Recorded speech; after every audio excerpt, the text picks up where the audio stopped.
Ask not what we all be can do for you. Ask what you can do for we all be. And welcome, Black family, to another wonderful edition of the Artivist Presents We All Be News and Radio. I'm your host for the Empowerment Edutainment segment, R2C2H2, the Artivist, also known as Brother Ron. Got a great one today, family. Please feel free to join us. Very important show. Call-in number 646-652-4593. Once again, that's area code 646-652-4593. If you're scared to go on the air, we're about to open up the chat room. So please feel free to type in your questions, comments, and observations, and we'll be sure to share them with the guests today. Today's topic is SOS, calling all black people. Dr. Sonia Sanchez, Dr. John Bracey, and Dr. James Smethurst live. And for the sake of today's call, of course, as we do it here, family, we're holding church right now, church for the people, all power to the people, so everybody be addressed as brother and sister. And let's introduce our guests so you know who we're dealing with. Okay. Of course, Dr. John H. Bracey, Jr. is a professor of Afro-American Studies at the University of Massachusetts, Amherst. Dr. James Smethurst is also a professor of African American Studies at the University of Massachusetts at Amherst. And also we got the 2014 We All Be Lifetime Artivist Achievement Award honoree, Dr. Sonia Sanchez, who is a poet, a playwright, and also Professor Emerita of English at Temple University. They got a brand new book you got to pick up, one of the best reads of all year, and quite frankly, for all times. It's called SOS, Calling All Black People. That's SOS, Calling All Black People, a Black Arts Movement reader. This is their book, and we have them on today. How y'all doing today? Good, good. How are you? Doing fine. Good, fine. It was honored to have y'all on, and it's such a timely title and book, SOS, Calling Out Black People. Right now, we know black folks catching some type of hell in this country, evident with the headline news, and also the movement on the street. So I want to ask you all, why now? Why SOS now? Why this book? Oh, well, I can begin, I guess. When we started, our goal was to try to recapture the Black Arts Movement, because the Black Arts Movement had not been given its proper kind of due.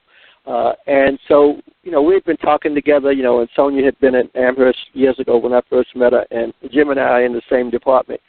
And, you go around and people are trying to teach it, and people are trying to understand what happened 40 years ago.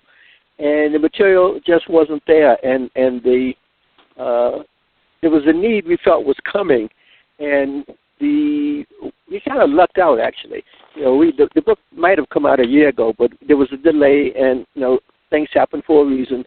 And we picked the title because the title was important to us, those older ones of us.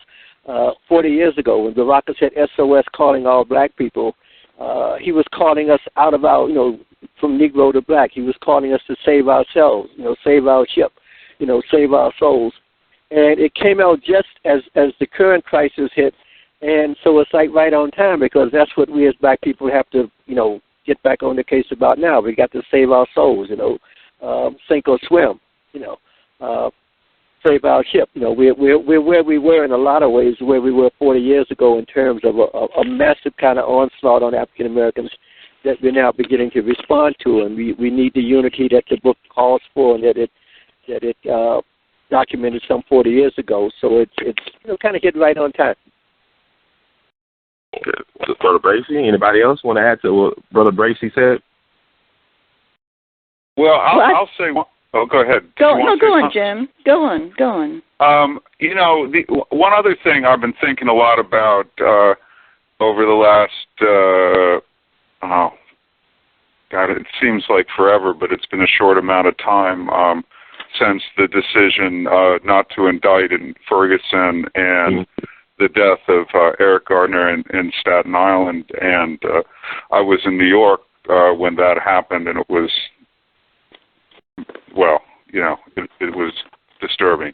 But that, one of the things that I think it's also important in terms of this crisis to take us back there, besides, being able to teach this really consequential body of literature. I mean, this stuff is a lot of this art is great, is to remind us that, the Black Arts Movement did a lot of things back in the day, which was, as Sister Sonia often says, it was talking about what does it mean to be human, but it also both in terms of the move,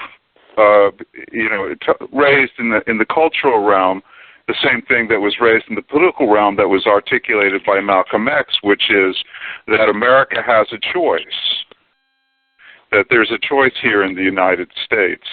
The ballot or the bullet probably was the most famous formulation or speech, which is that the United States has a choice to do right or not do right, and if it doesn't do right, there'll be consequences. And I'm not talking about the two policemen so much who were killed in New York City, which was a horrible event, but more along the lines of the anger that erupted in Ferguson and other places after the decision, or I guess the non-decision, came down, is that we, it's a reminder of a time when the United States was faced with a choice.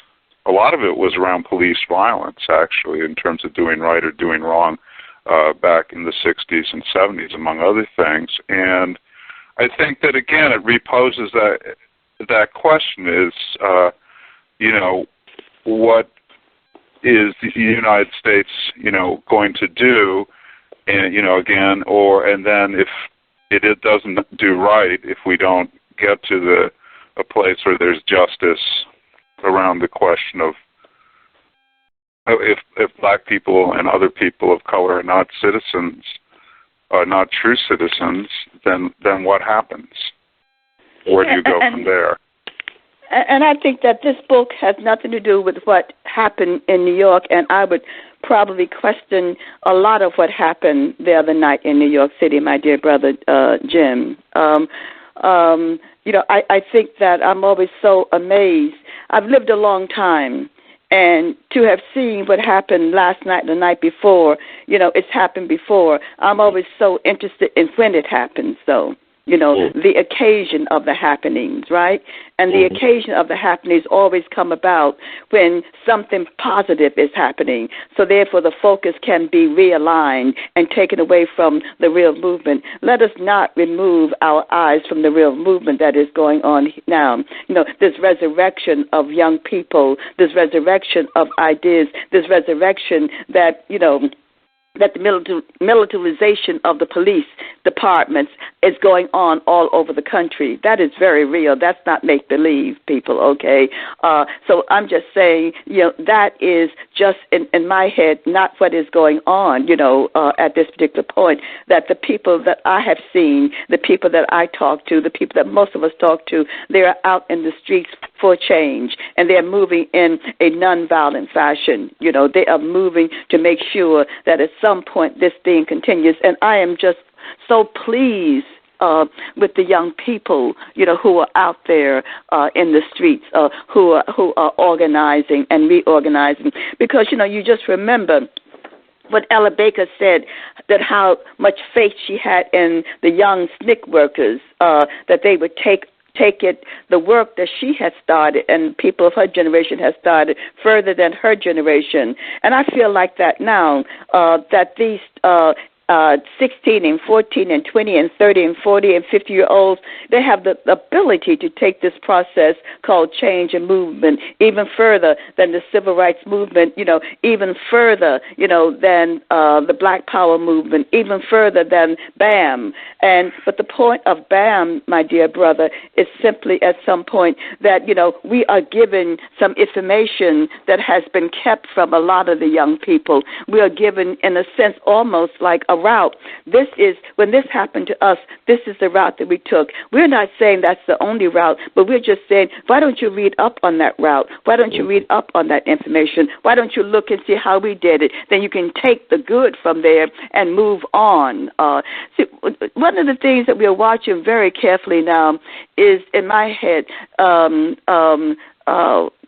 how people are trying to destroy the older leaders. You know what I'm saying?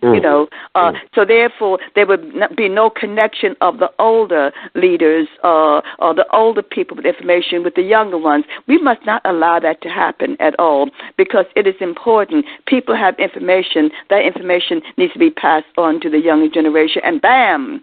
And SOS, I say SOS, calling all black people, this Black Arts Movement, edited by Brother Bracey, by Brother Smethurst, by Sister Sanchez, is giving a good sense of how to do that. I definitely agree with all everybody said. That's a very powerful and poignant point. And I was thinking about when somebody mentioned Malcolm X, I was thinking about reading about Malcolm, whereas he knew the importance of art as a tool to empower the masses. And then during his rallies, he would help people like Max Roach and Abby Lincoln and people like that perform to get the crowd enthused. I know you know about this, Sister Sanchez. Being around that era. I tell you, my dear brother. And I know that my co-editors also understand the power that this brother Malcolm, had, and what he gave us all, how he made us look at the world, how, as Brother John Bracey says, how he made all of us black real fast. You know what I mean? Mm-hmm. In the midst of everything. I'd like to read a couple of poems for Brother Malcolm so your audience can see and feel some of the things that many people felt. Sister Gwendolyn Brooks, the great poet from Chicago, wrote, Malcolm X, original, ragged, round, rich, robust.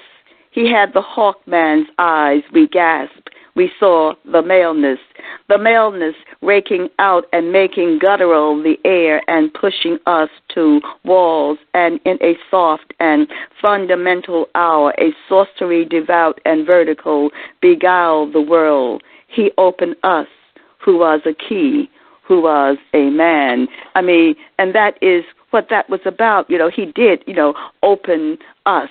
He made us truly understand some of the things that were going on in this world. And Sister Margaret Walker wrote, the voice has gone out of the wilderness, out of the carnage kingdom, out of the mire, and without his eloquence we are mute, and rocks and stones break in the soul. The world winds on its frozen axis. The dizzy oceans churn our pain. All needed storms abate themselves. Moons freeze the rain.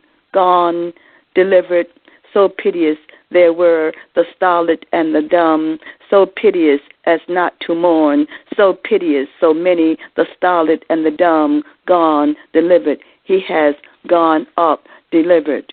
So what we understand is that there's a whole section in here to Malcolm, my dear brother, a whole section of people who would write and who would say these amazing things about this amazing man who changed us, who changed our hearts, who changed our color. You know what I mean? For those people who thought they was white, he said, no, you is really black. You know what I mean? For those who wanted to be white, he said, you is really black, okay? For those who figured if they put enough bleach on themselves and bleaching creams, they would get white, he said, no, you really is black, and it's good being black. It's a good thing being black. And that is the joy of this, my dear brother, that he made us truly, truly understand, all of the worth of being black, of being beautiful, looking at yourself, of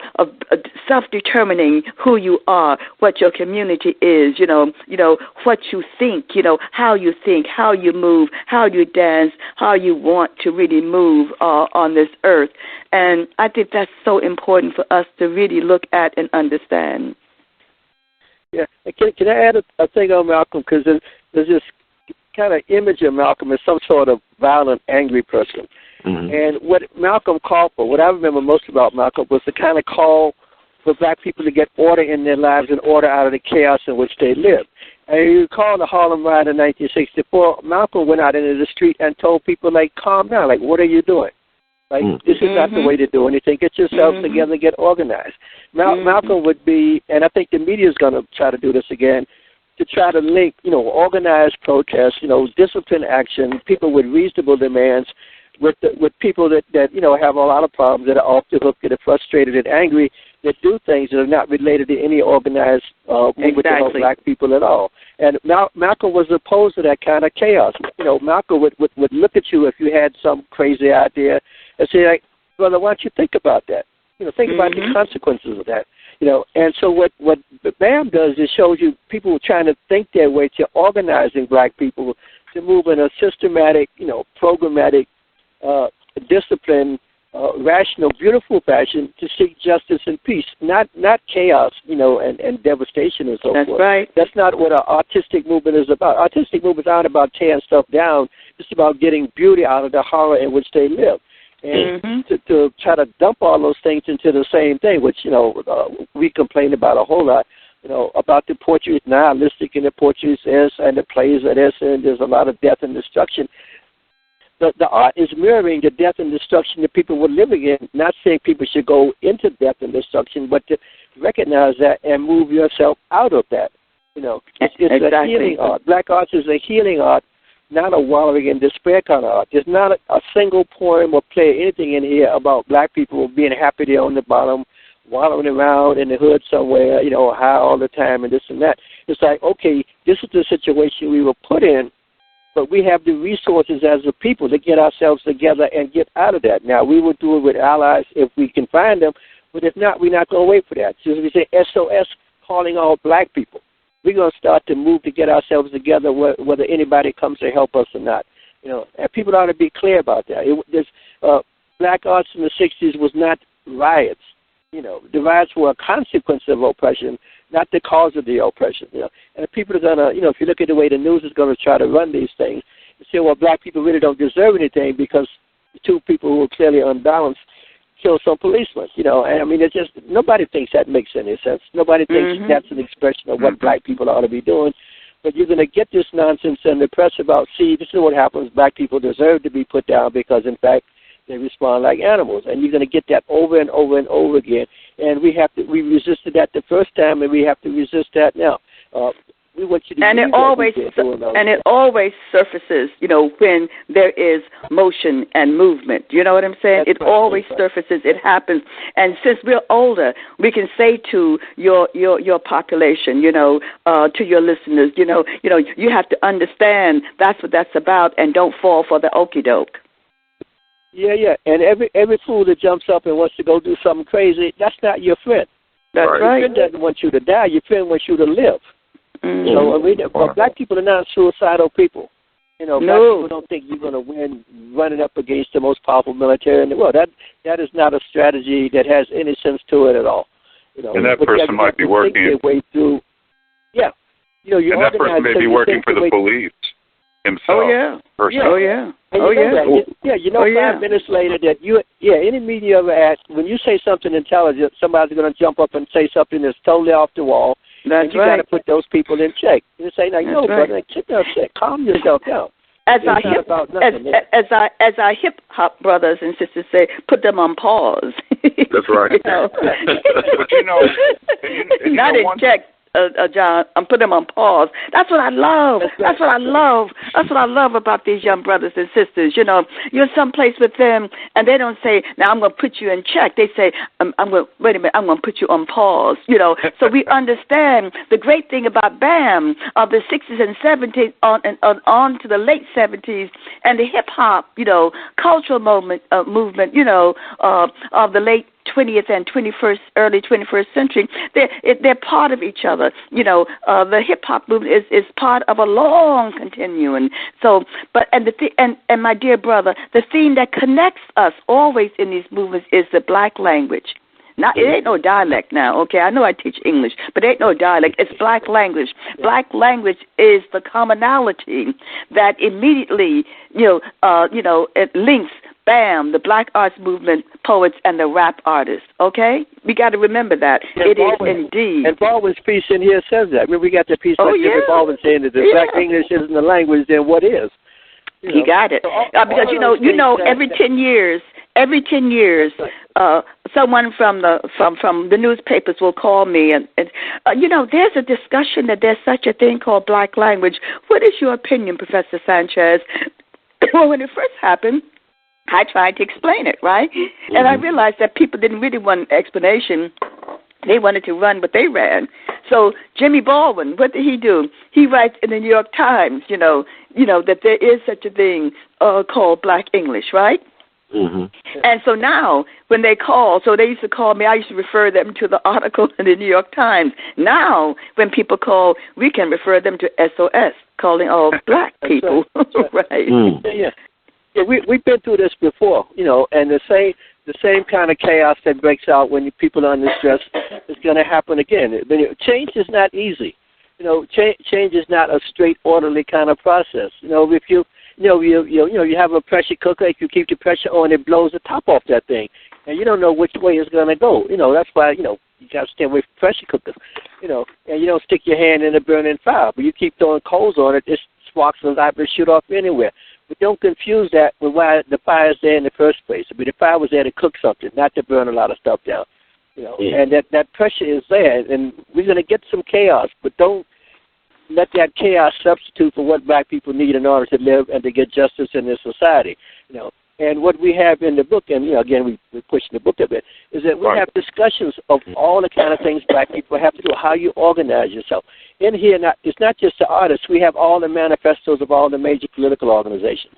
So everybody wasn't in one thing. We have the Black Panther Manifesto as well as the US Manifesto. We have the Revolution Action Movement. We have UMBRA.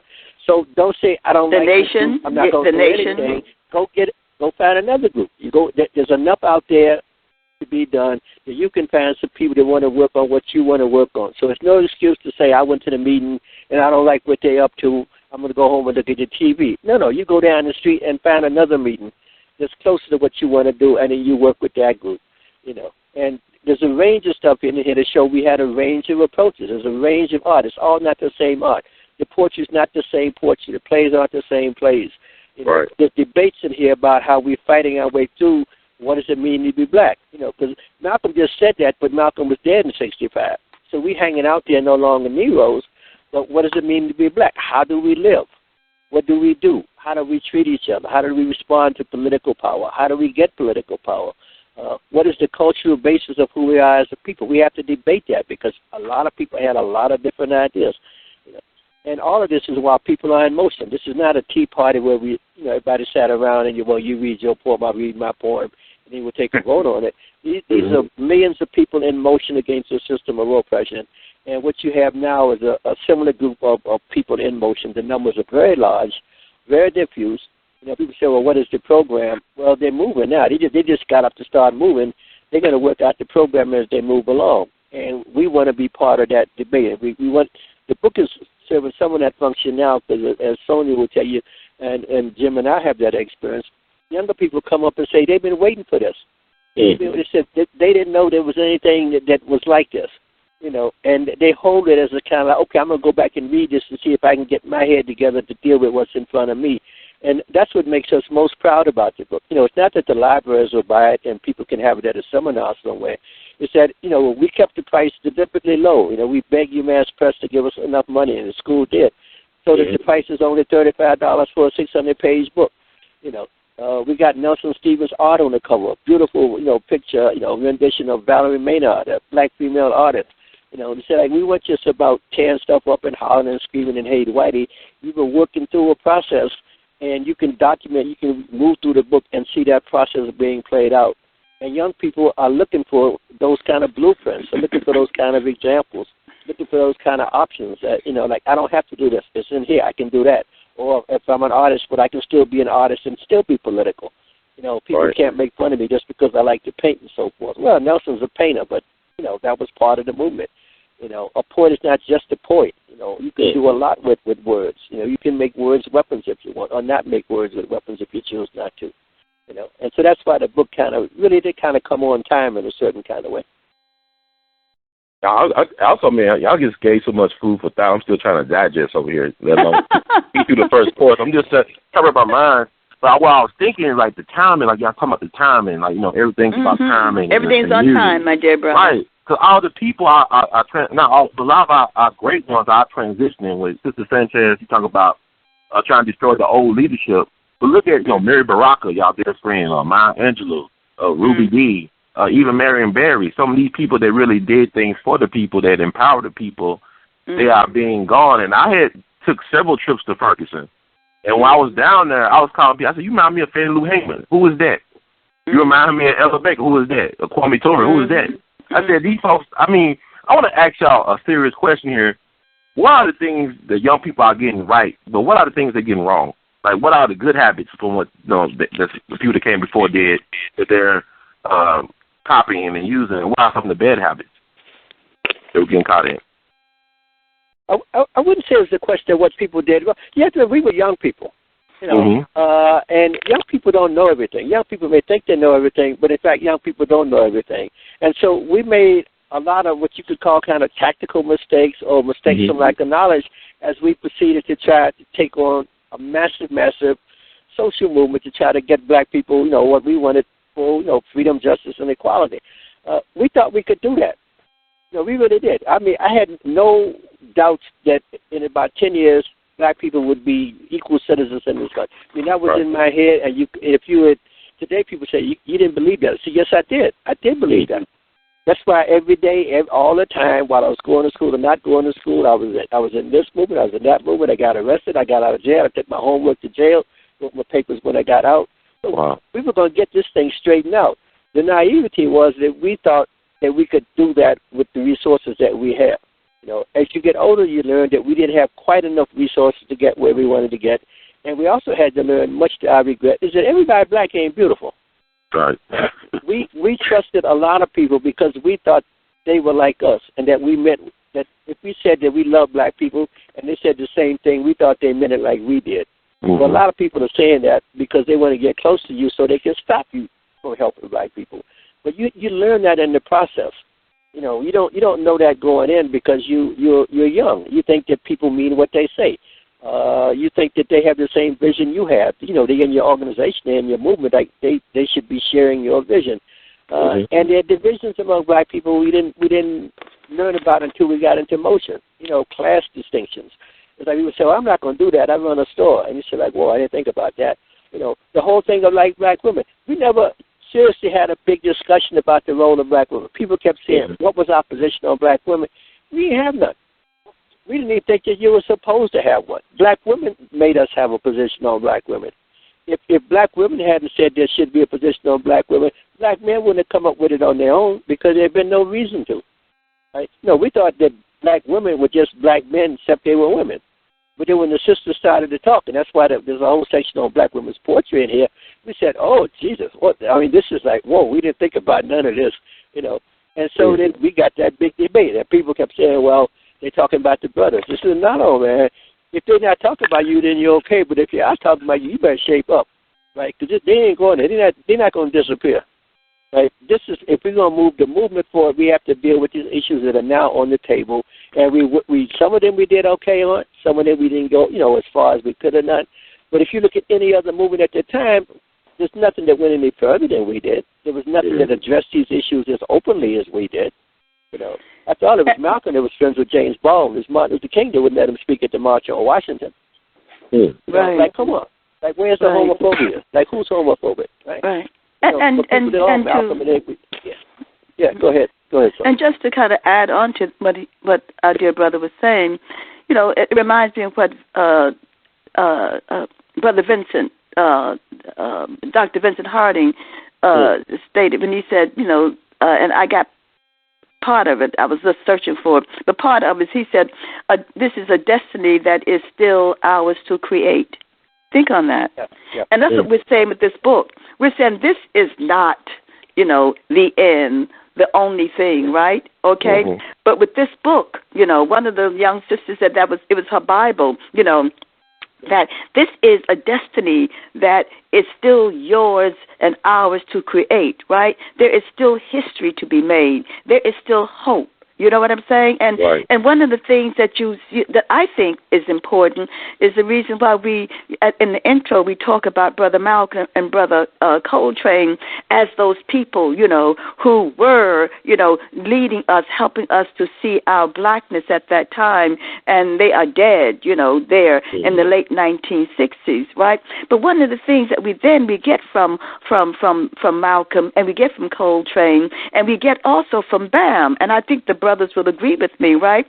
That, that this was, a lot of this was, we were constantly improvising. You know what I'm saying? Improvisation was running rampant because when you were out in a movement and you came home that night to figure out what you're going to do the next day, you did a certain amount of planning, but sometimes you had to improvise. You do know what I'm saying? Right. And we learned then simply that when the people we were with, threatened to take Coltrane's favorite things back to a Julia Andrews tune, we improvised then,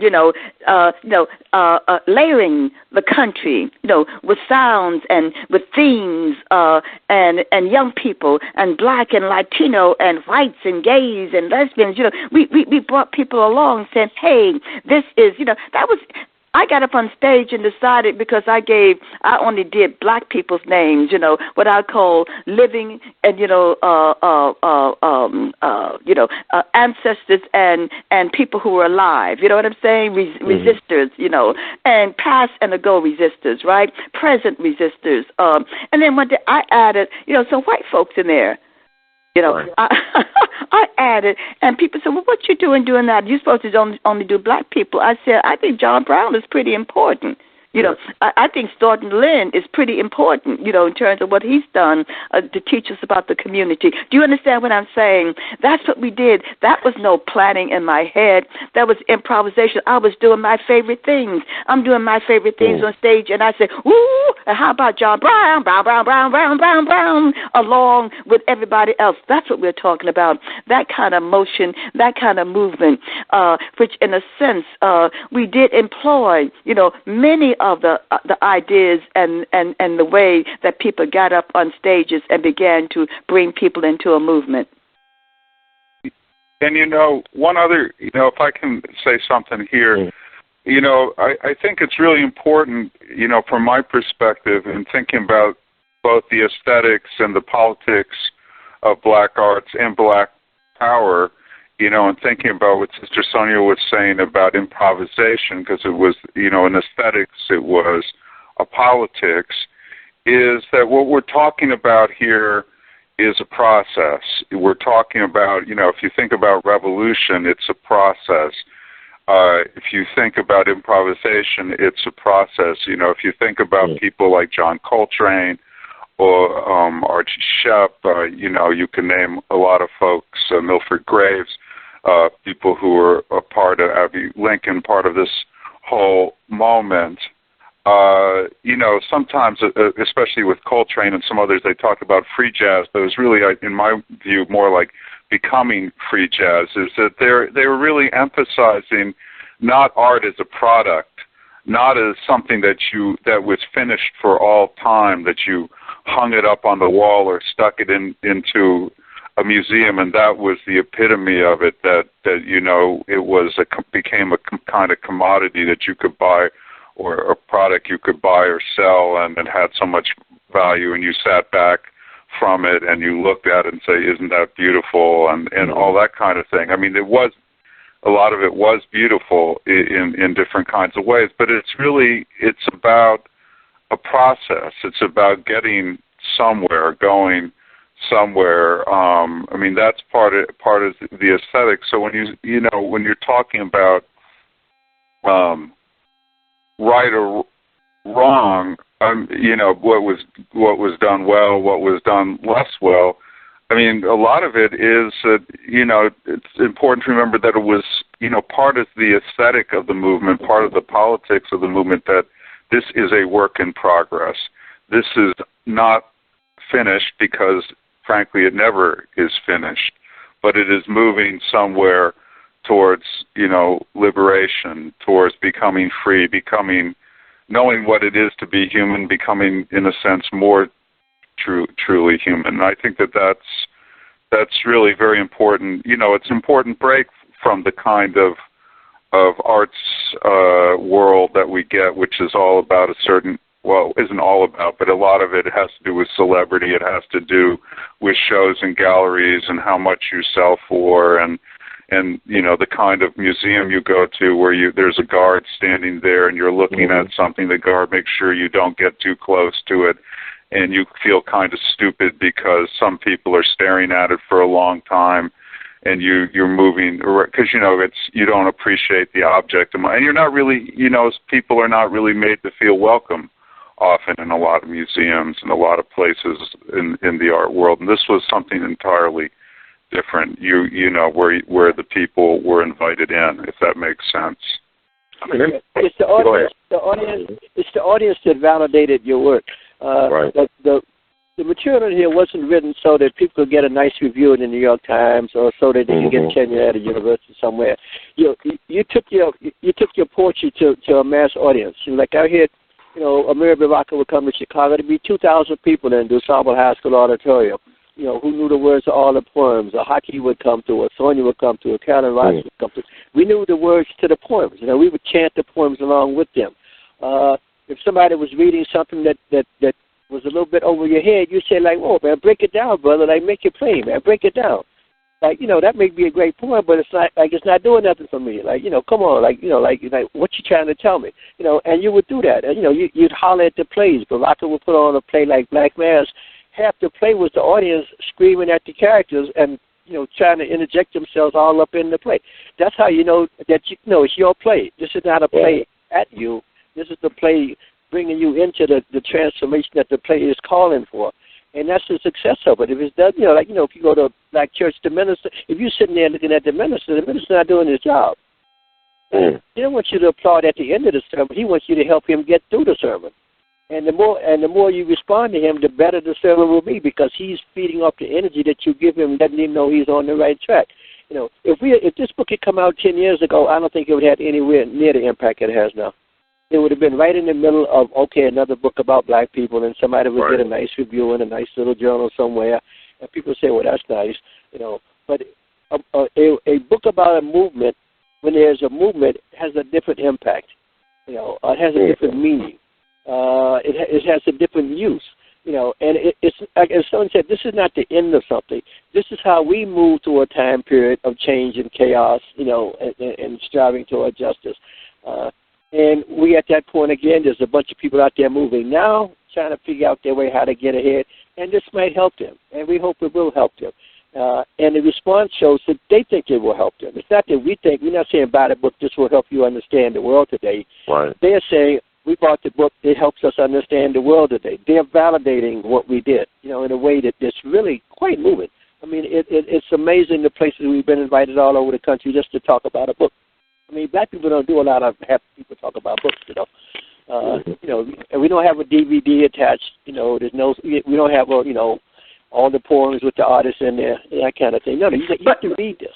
But if you do invite us, we will pages of words. But if you do invite us, we will get up and do a rap. You should see the three of us doing a rap together. And I also would do a dance, okay? And so invite us, and you'll see a rap and a dance, and a rap and a dance, and we will, get down. And I think what Brother John said is so true, because in one of my part of the 3 or 4 introductions I do to poetry, I talk about our dear brother James Stewart, who was a great black critic that did not get a lot of play, but everyone who was in the Black Arts Movement used to read him quite regularly, right? And one of the things that he said, and I quote him, he said, man and woman cannot create a forever, but he can only create forever. But he can only create if he creates as change. Okay? Change is being. The question of art is dialectical. Art goes, art is, not fixed. Art cannot be fixed. Art is change. Like music, poetry, and writing art when concerned. So you see, that's what we are saying, about this stuff, that went on. And and one of the things that we know is that what was going on in our movement, there was what I call a crisscrossing from the civil rights to the black arts, right? Wouldn't you agree? My brothers, and from the civil rights, and so you would have Fannie Lou Hamer. Now, you would have Fannie Lou Hamer in Atlantic City. Say we learned the hard way that even though we had all the law and all the righteousness on our side, the white man is not going to give up his power to us. We have to build our own power. Whoa, and that segues right into what we were talking about, self-determination, what Malcolm was saying, being responsible for our own neighborhoods, having our businesses also too, feeding our own people. This kind of understanding of this is really very important for all of us to understand how the movement back and forth, that, John Lewis will say in the March on Washington, right? He said, I want to know which side the federal government is on. Well, that's a viable question today, isn't it, my brothers? What side is the federal government on? What side is the police on? What side is business on? What side, and we know what side the 1% is on, but what side is you on? I know I teach English. Tell your people there, your listeners, I teach English, but every now and then it sounds better. What side is you on? And this is important for us to ask that question. And one of the things that I think this book strives to do and that it strives to answer that question, and so we're moving in this book with all the work that people have done is because we had internalized in a very real sense, what Fanon said, that to speak is to assume a culture and bear responsibility for a civilization. Woo! That's what that's a hard thing to take on, isn't it? But we took it on, and this book right now is taking on that also too. That is to assume a culture and to bear responsibility for a civilization, and that is important. Yep. And we moved into the chaos with the art to help us. It's like I worked with street gangs in Chicago, and these kids, they would just kind of little knuckleheads. I mean, they were all kind of beating up on each other and petty hustle stuff. And you just go to them. Like, nowadays, like people say, well, they're in the gang. No, that's exactly who you go to. You say, look, I'm here, like, I'm not carrying a gun. I'm not selling you no drugs. I don't have nothing to buy. I don't have any money to give you. But you have to learn how to live better, right? And they look at you like, well, who are you? I said, I'm here because I cannot live as a black person if you cannot live as a black person. And I'm going to do whatever I can to help you all move to a place where you have better choices than you have now. And they would look like, you get paid for this? I said, no, I don't get paid for this. They said, well, you got to be a fool. I said, well, I may be a fool, but I'll be back here tomorrow. Y'all want to talk? So you take the culture to them. Gwendolyn Brooks went to the Blackstone Rangers and put them in the place. She and Oscar Brown. They got money, a poverty program to go to the Blackstone Rangers to bring them some culture. And the kids looked at them and said, we got people who can sing and dance better than what you got. Why don't you come back tomorrow and we'll show you. So Oscar and Gwendolyn said, whoa, like we don't have to pay nobody on this one. The kids came. So then you paid them. There was enough art among those gang kids, males and females. They said, we got people who can sing. We got people that can dance. Like, come on. If you get and paid Gwendolyn Brooks had them writing poetry. Oh, yes. Yeah. Oh, yes. Oh, yes. Oh, yes. These are the kids that got put out of school because people say they can't write, they can't read, they can't sit still in class. But on the playground, they running their mouths nonstop, right? They can't make it through the school. You go to a playground, little kids got a rhyming dictionary, and they're going back and forth between Spanish and English and coming up with a whole new things. But you stick them in the classroom and look at them and tell them that they never did anything, they freeze up on you. Of course they freeze up on you. With black authors, you take it, that's who your audience is. You have a play, you show it up against a wall on a vacant lot, with a couple of lights, and you need some people to be in the play. You say, hey, brother, you want to be in the play? Come here. You stand over here. Yeah, you stand over here. That's how you didn't have a whole bunch of trained actors going around. You had 2 or 3 people, like 4 or 5 people that somebody to turn the lights on. And you say that we need somebody to act like this. Like, can you give me one of these? Come on. You just okay. Come on, you can be this. and people brought from within themselves, right, who they were and a sense of self that nobody had ever asked him to do. You look at a brother standing there leaning against a wall, and people telling me he's nobody. You say, brother, I need somebody. Why don't you lean on this wall over here? You can be in our play. And all of a sudden, his leaning against the wall is powerful, you know, and he's holding up the wall. The wall is not holding him up. That's what black arts was. You know, do not accept the definitions of this civilization of who you are. You know, that if you can release that energy in African Americans, that culture, we can do great things. Don't accept money that will take you away from your culture. I mean, we're stuck now because people want to get paid. This wasn't about getting paid. Nobody's joining the Black Arts Movement to make money because there wasn't no money to be made. In fact, you'd lose money because you might have got fired from your job. Right? This is not a money-making enterprise here. You know, Gwendolyn Brooks left money on the table to go to broadside press. There wasn't any broadside press. It was just a word. You got to say, I'm starting the press. So what's the name? Broadside. Well, you got any books? Well, are we working on it? You know, I mean, this is not a career move here. You know, this is different. And we got to be in that place today. You know, you got to look at all this crap that people are telling you is real. You know, you got to have one of these. You got to have $200 pair of sneakers. You got to have some bling of this. You got to have these kind of things. You know, you got to drink this. You got to do that. No, that does not make you a human being. You know, that does not make you a human being. You know, we have to hold ourselves and try to move ourselves back to a place where we love ourselves and we can help ourselves. You know, and make this country a better place. Because the only time the country really gets better is when black people make it better. Woo! Like every major cultural shift in this country, every major political shift that was good for everybody, comes because black people asked for it. Whether it's open enrollment in schools, whether it's public schools, which black people asked for coming out of slavery. Right? When we ask for stuff for ourselves, it helps poor white people. They just don't understand it. Right. They don't know it yet. Right? Yeah. But when we release our energy, then the country's a better place. Well, you know, and that's what we have now. We have this energy out there. We're going to try what we can with our time to help, young people do those kind of things and not get off the track, and not, go and look at a policeman and think that somehow this is going to make the world a better place. It's not. It may make you feel good for about 5 minutes until the policeman hits you in the head and throws you in jail, and then where are you? When you get out, you're right back where you started. So you're better off not doing that and thinking about, okay, why don't we make this neighborhood a better place so we all deal with the police? Go down to the police station and ask to talk to somebody. That's much more powerful. Just not going to say, excuse me, I'd like to talk to the officer, talk to me in this way. I'd like to talk about how you treat me. Then I have somebody come here and talk to me. Think of what happened if young black people did that. Yeah, but well, you have to have a whole heap, a lot of young black people doing that, and you got to have also some iPhones, and some lawyers, and some people who can take down what might happen next, But one of the things that I think is so important too, is that when we began Black Studies coming out of BAM, the Black Arts Movement, right?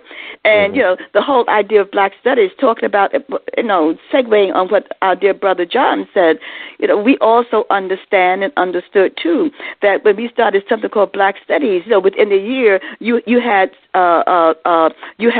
Chicano studies, you had Puerto Rican studies, you had women's studies, you had Jewish studies, you had everything came out of that whole movement of Black Studies, and I think that is important we understand. And the same thing happened with the Black Arts Movement.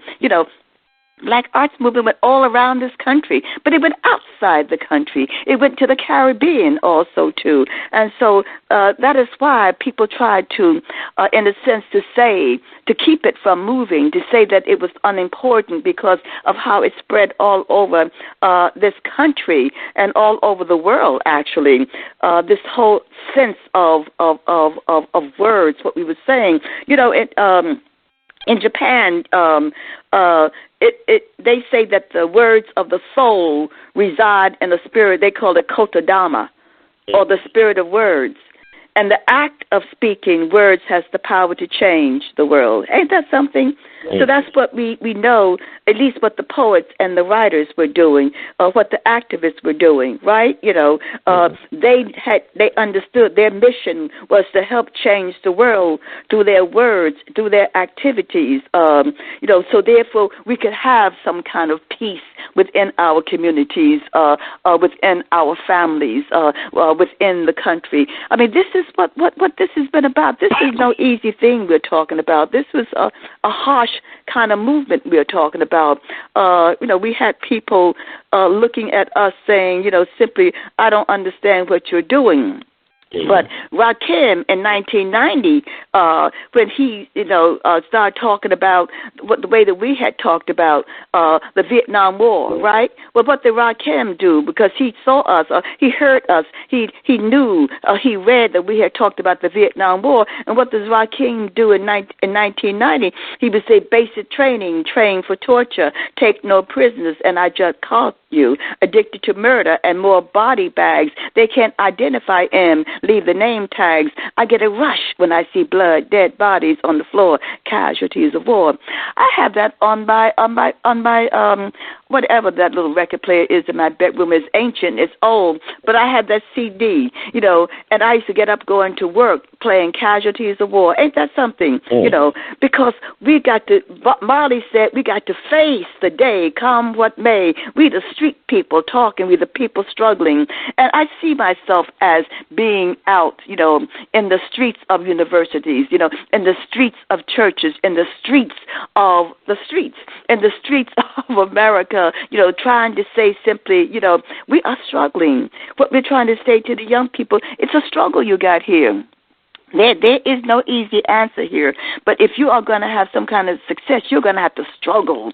And this book, coming full circle, I think is important, that to say SOS, calling all black people, save our sons, save ourselves. Right? We've got to save ourselves. And here is a manual. Here is something of a period that was an important period in America, contrary to what people want to tell you. Read it. Take from it what you need. Just take what you need from it. Read it for its art, for its beauty, for its intellect. Read it and say simply, that's how they did it. I can take a little bit of that and a little bit of that and move on out into the world, and look at this sucker and say, hey, here we is, we black people looking at you. And anyone who wants to come along with us, white, brown, green, purple, blue, hey, we got a movement going here in this place called America. Yeah.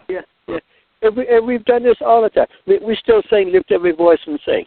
I mean, it's staggering that James Weldon Johnson and J. Osborne Johnson wrote this in 1900. It's the height of lynching, the height of Jim Crow, right? The height of disfranchisement. And they said, no, we may be on the bottom, but we're moving. We're not going to stay on the bottom. And we can see our way through, and we still sing that song 100 years later. That's right. And it still has that same, you get that same chill down your spine, let us march on until victory is won. Well, obviously, we got a fight to go, but our job is, and it's the art that calls us to that. That song calls us to that, to keep marching on until victory is won. It doesn't say take a break, chill out, we can't win, why don't we all quit? It says, no. This is what our destiny is. And we get the same chill, do we not? When we hear, what's going on, right? Yeah. When I hear what's going on, when I play it some days when I come downstairs, right? When you hear Brother Marvin, what's going on, and he's talking about all the stuff that we are still talking about today. I mean, that's amazing how black art helped form all of those songs. I'm black and I'm proud. You know what I'm saying? All of those songs, people looked up and said, so maybe those people aren't so crazy after all. Let us listen to what they're talking about, and let us also expand on it. And that's why Questlove, put out recently, right, calling on the musicians of his generation, right, the artists of his generation. He said, come on, you people, come on. We got to make our songs also, too. We have to do these songs and do these poems that speak to our condition, what is happening to us now. And I was so happy when I saw that and what Questlove said and what some of the young people are trying to do and trying to say. And, you have got to praise them and love them and say, come on, we love you. We love you for being who you are. Yeah. And we got my favorite in here, Edwin Starr, war. What is it good for? Absolutely nothing. I know. Bad war, nothing but a heartbreaker. War fit only to the undertaker. Right? That's on time. That's still on time. Oh, isn't it? What is it good for? Absolutely nothing. Say it again. What is it good for? Absolutely nothing. That's if right. If we don't get that to our heads, we're not going to have a civilization. That's right. That's right. Yeah. And that's he right. did that 50 years ago, and we're still fighting useless wars that are good for absolutely nothing. For nothing. That's right. And we will then remember also, too, that the first people who came out against the Vietnam War were the poets. You know, they came out on stages and talked against that war, and they were banned, and people wanted to say blackball. No, we were whiteballed, you know, in America because of that. We were banned. You know, people got mad and said, aren't you an American? I said, you better believe I am American. That's why I'm speaking out. I am an American, and you cannot take that away from me. My people, my ancestors died in this country to make sure that I could stand up on the stage and speak freely. So don't you be bringing me that kind of crap at all. I am this American, this African American living. My people built this sucker, you know, and we intend to stay here, but we can also speak out for what we know to be the truth. I'm glad y'all talking this. This is very powerful stuff. I'm glad people are listening because the switchboard is filled with people who want to talk to you all. But I want to say a couple of things. I'm just looking at this quote from Ralph Ellison from The Invisible Man, his book, The Invisible Man.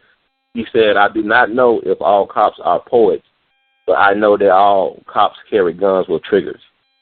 And I was thinking it was interesting because we're talking about how we're using art to articulate the rage and the police brutality piece. And I know people always reference hip-hop, in particular NWA, Fuck the Police, as being a theme song for the L.A. riots. But I know Brother Bracey, you mentioned the Lift Every Voice and Sing from 1900. And I want to talk about something else that happened in 1900 as well, which was the Robert Charles race riots down in New Orleans back in 1900, where a black man named Robert Charles shot and killed 4 white police officers in self-defense. And they had a 7-day riot in New Orleans where they burned down the black part of town, where you had white folks coming from all parts of Louisiana and Texas and Mississippi and Alabama trying to find this one black man. And when they did lynch this black man, the black community had a sense of pride in Robert Charles for fighting back against the police. They had so much pride that the jazz musicians, according to Joe Morton, composed a song called The Ballad of Robert Charles. But he told the Library of Congress they had to forget the song because it pissed off white people. But it was like they had this song talking about how this black man stood up against white power. And then you look at the fact, okay, what happened in Brooklyn yesterday. I mean, I know it's a scary thought, but you got to think about what happened in Oakland in 2009 with Lavelle Mixon, or but even outside of St. Louis. Don't mix them all up because these are different things, okay? And this is what we started off by saying. Don't mix it all up together, okay? I think that, you know, we need to understand, you know, those things when people are being abused, right? And perhaps they defend themselves, you know.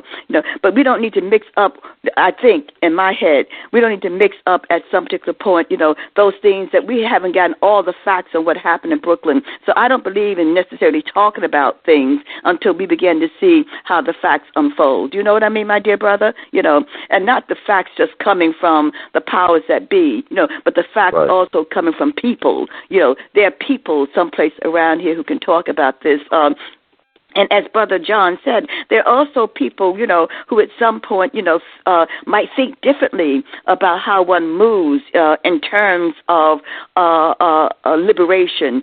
You know, so we don't know. I don't know what happened there, so I'm not speaking on it. But I'm going to watch and study and see exactly what is going on. And in any movement, you and I know that I always believe that I always like to watch the facts around. When every time we've lived, at least I've lived long enough to know every time we have a movement, and you go back and study the history, my dear brother, you know, and every time there's a great push, there's always stuff that happens, like that happened in Brooklyn. You know what I'm saying? Right. All over. And it's a distraction. But there's an Asian and a Puerto Rican brother that got killed. That's right. And you know, that's why I'm saying. That's right. And that's what I'm saying. But that don't doesn't sound right. This one ain't right. I mean, of all the police in the whole world that somebody went in ambush, that there's a Puerto Rican and an Asian is like, you know, I mean, just the odds on that are kind of off. And I mean, it's one thing to defend yourself if you're being under attack. I mean, there's absolutely no problem. I don't think, and all the Black history shows that, when you defend, from the NAACP members defending Robert Williams and back in Monroe in the 1958, right? That's different from thinking it as a way to deal with the reality of race in this country. You're going to start a war attacking white people. I mean, one thing is saving your own life. The other thing is launching a policy that will get you and everybody else in your community wiped out. Those are two different different things. Exactly. And we should everybody, absolutely everybody has the right to defend themselves. I mean, there's no society anywhere on the planet where people don't have a right to defend their lives if they're under attack. And nobody would question somebody doing that. That's a different thing saying, I'm suffering so much, I'm going to go out and kill another human being. Because that's where peace has to kick in. I mean, if you escalate the thing, there's no win at the end of it other than dead bodies. That's right. You're not going to get justice coming out of people shooting each other back and forth, regardless of who's doing the shooting. Why are we shooting each other? Like, whoa, everybody put the guns down. That's what police departments are doing all over the country now. That's why they showed that picture of the white cop hugging the little black kid. This is a better way to go. This is a cheaper way to go. This is a more effective way to go. Stop demonizing black kids. Right? Human beings. Well, I agree with that piece. I wasn't trying to. Yeah, but that's where we ought to go. Go ahead. Yeah, I was trying to say that the guy, what happened yesterday was the same as Robert Charles. I'm just talking about, it's like it happens every generation. Like I talked to George Steeney Jr. I talked to George Steeney Jr.'s brother yesterday in Brooklyn. That's the guy who was electrocuted by the state of South Carolina. I talked to him yesterday about 20 minutes. And I said, that happened 70 years ago. And I talked to the cellmate. I said, and they said, it keep on happening all the time. Every generation we deal with the same old problems. And then, you got to think about in Chicago, the person who actually killed Fred Hampton and gave him a kill shot to the head was a black police officer. Yeah. No, I was there in those days. I knew Fred. There were only two black police they would get to lead that raid, man. This was one of them. There were two guys, and everybody in Chicago knew they were them self-hating kind of black people. Right. They got them the police force because they hate black people, so they could abuse them. And the guy that led that raid was one of them. I mean, there's two. One of them was Two Gun Pete, and the other was this guy Gloves Davis. Everybody knew them. It's like these are only black police where they say keep your hand on the dashboard. Right? My only thing is that I want to focus on what is positive now, okay? Right. And I think that for young people, our role should be, before you talk about that, we should examine that.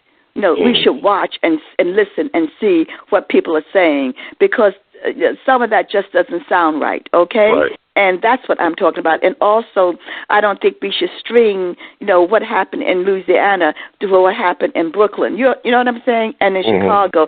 There are different kinds of things floating around. And until we can really begin to interpret it, then I prefer at some point, let us watch that. Let us examine that. Let us really see what was going on. And then at some point, perhaps make a statement as a community. Am I making sense? It makes a lot of sense to me. Yeah. Like everybody knows that every time you see one of them things that the FBI puts you on the most wanted list, that means they're standing outside your door. So they can say we caught the number 3 bank robber in the whole country. Now, if they say the Black Panthers are the most dangerous organization in the country, that means they come in to kill them. And they can say, oh, they're the most dangerous organization. So everybody said, well, I guess they're supposed to kill them because they're the most dangerous organization. So don't wrap under your bosom everybody that jumps up and says they're doing something that's on your side because they hate white people. Because you don't know what they're doing or why or what that is. Right? Part of a movement thing is, this is where we are going. We are going this way. Right? Things that help us go this way is what we support. Things that don't help us go this way, we're going to talk about. I mean, that's what I like about the young people. When somebody gets out of line, young people put them in check. We had a big rally at our school about, because they had a racial incident. And, filled up the auditorium, right? Must have been 2,000 people. And everybody's getting up there, they raising all these demands. And these white kids started to interrupt the chancellor, and say, da-da-da. The black kids said, shut up. We invited him to a meeting. He came here to listen to us. Stop hollering at him. That's impolite. You you call for the administrator to come hear your demands. You give your demand. You don't be hollering at him. You say, because she's not going to come to the next meeting. You say, I went to your meeting and people hollered at me. I ain't coming back no more. You say, no, you have got what you want about having a person engage with you. That's my whole thing about engaging with law enforcement rather than like shoot people all over the place. Sure. Engage, and then if they don't want to do it at that level, then you have a right to put political pressure. Say, this is the way we want to get to. We want to get to dialogue. We want to get community, review boards. We want to get to talking about these things so we together can solve these problems. Policemen don't want to be shot. Black people don't want to be shot. Right? Can I read? Shooting people is a solution to any problem. So you don't want to buy into this is part of what you're doing, because it's not what you're doing. This is what somebody else has put on you. Exactly. Can I read the praise poem I did for the Black Arts Poets for your audience? Yes, please. Okay, yes. Brother John. Yes. Just returning it to Brother Jim. Yeah. Returning it to the Black Arts Movement reader. I'm going to read the praise poem I did for the Black Arts Poets. Okay. Mm-hmm. The birth of your poem, the essentiality of your poem, the elasticity of your poem, the complicity of your poem, the past splendor of your poem, the death swellings of your poem, the apartments of your poem, the fears of your poem, the bouquet of your poem, the chemical black of your poem, the frenetic face of your poem, the privileged eyes of your poem, the cathedrals of your poem, the middle passage of your poem, the thumbprints of your poem, the latitude, longitude of your poem, the handshake of your poem, the pelvic sound of your poem, the collarbone laughter of your poem, the membrane of your poem, the golden nipples of your poem, the mouth prints of your poem, the lotus moon of your poem, the squats of your poem, the guaranteed wages of your poem, the comic strip color of your poem, the charitable flow of your poem, the monologues of your poem, the feet of your poem, the arms of your poem, do that, do dee. The eyes of your poem, do that, dee. The teeth of your poem, do that, do dee, down. The early morning avenues of your poem, the convulsions of your poem, the bone marrow of your poem, the cobblestone feet of your poem, the sacred mantra of your poem, the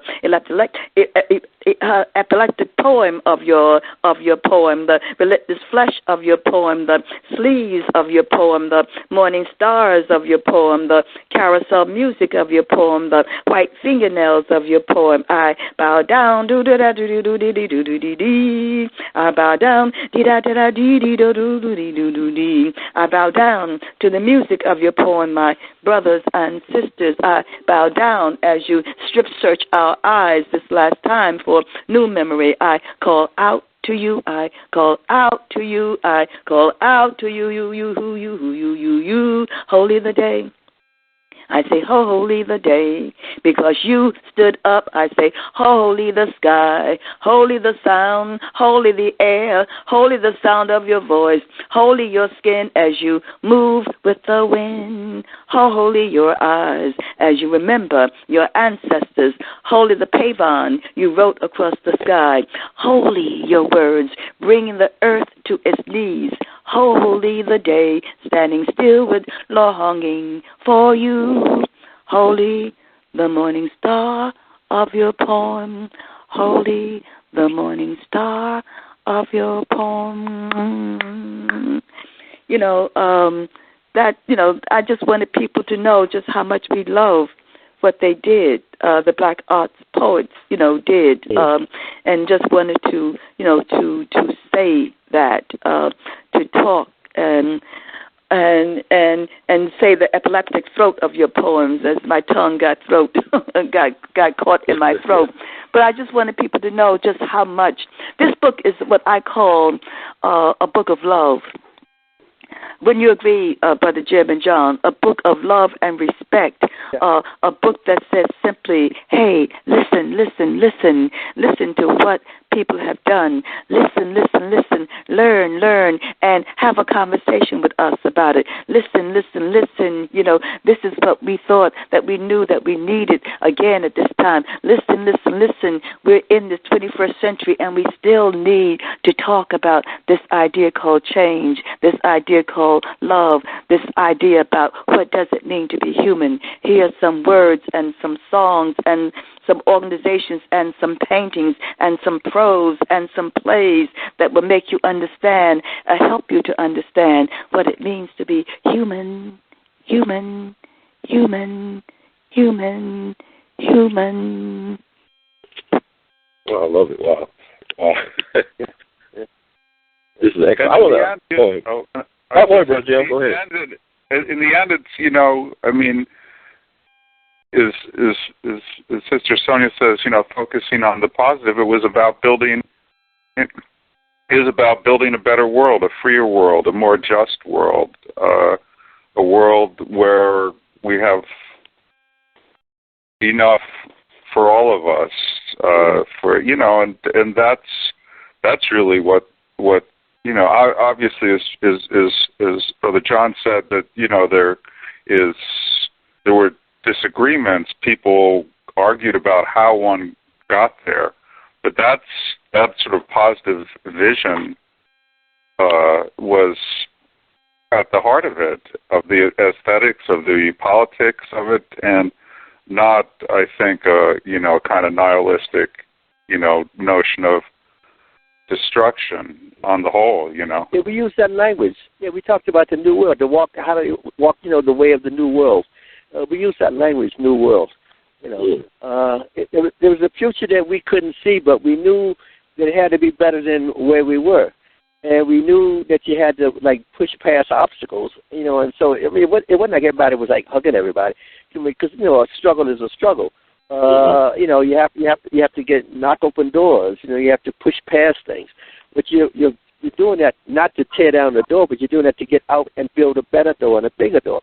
And there's a vision of something out there in the future that we never thought we would see. We were all, when we were young, nobody ever thought they would get old. It never occurred to us that we would get old doing this. We thought that we would, probably die in the process of trying to get this done, and we would leave things on to the next generation to carry on where we had fallen, But we always, you can't get up every day if all you do is you're mad at something, because that consumes you and it twists you. You have to have in your head the possibility that change is possible. Otherwise, you might as well go get high and sit around, and smoke a cigar or hang on the beach. If you don't think change is possible, to get up every day, and I still kind of wonder, I'm 70-something and Sonia's 80, why are we still doing this? Because you believe that the world can be better. If we didn't believe that, then what's the point? We could have wrote one of them, kind of one of them sex books and made a lot of money. Well, let's do that. Let's do that. You make $1 million. Okay, John and Jim, that's our next assignment, okay? Okay.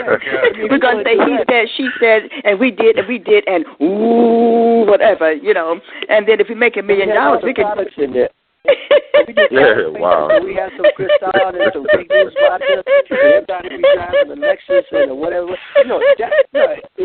If we thought that was the world the way it was supposed to be, we could do that. We're smart enough that we could do that. Right? We don't do that. We never did that. I had a dear cousin who was in advertising. He was always trying to say, you ought to go into business. You have a really good way with words. I'm saying that's why I don't want to go into business. I did not want to write commercials so people would buy stuff they don't need. How you go to work every day trying to figure out how to trick somebody into buying something that they don't need. But I wish we did have a black TV station, because I was sure. Can't you see the four of us writing some commercials about being black, about being human, about being Latino?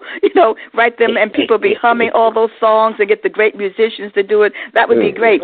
But what we have been trying to do is what the great poet Robert Hayden said. He said, "It is time to call the children into the living room and teach them the lessons of their blood." And then I always say that is true, but it's also time for the children to move out now, since they have had things and they know the lessons of their blood, to move out into the streets, into the schools, into the world, and begin to teach the younger children, right, about the lessons of their young blood also, too. And I think that is really what is happening now. I mean, I'm so proud when I see that, and I'm going to make a suggestion that we all meet in in Alabama, right, in Selma, and I walked across that bridge on a couple of occasions.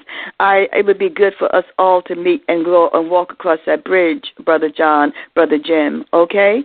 When they celebrate this anniversary, walk across that bridge, and sing, because I always think about Brother Malcolm, 3 weeks before he was killed, was down in Selma, Alabama also too. That coming together, so many young people would be walking there, and I think it would be good in terms of solidarity for all of us, if we can, pick up these legs and do that walking across that bridge. It would be something great, I think, to do, and for us to all cooperate and come together and look at each other and smile and say, yes, here we is, again. And it is a good thing that we are here together, the young and the old and the in-between. I heard that. Yeah, and that was the last time I saw Malcolm. Malcolm spoke in Tuskegee, because I was down in Tuskegee at that point. And you had all this stuff about, people didn't like Malcolm in the South. Malcolm didn't like the show right now, but Malcolm filled up a gymnasium full of Tuskegee kids. Right? And he didn't talk to them about what they shouldn't do. He gave his full support. He was down there to bear witness to the importance of what they did. And Malcolm always said, even though people said, well, the civil rights movement's over here and he's over here, the people that he had the most faith in, the people that he loved the most, he got the most courageous, were kids in SNCC and Core River in the South. That's right. He said they had power and courage that he never had. So he said, I want to go see this. He said, I want to see people take on this brutality, face up, with nothing in their hands, with nothing, with no guns behind them and so forth, to see the power of that kind of courage.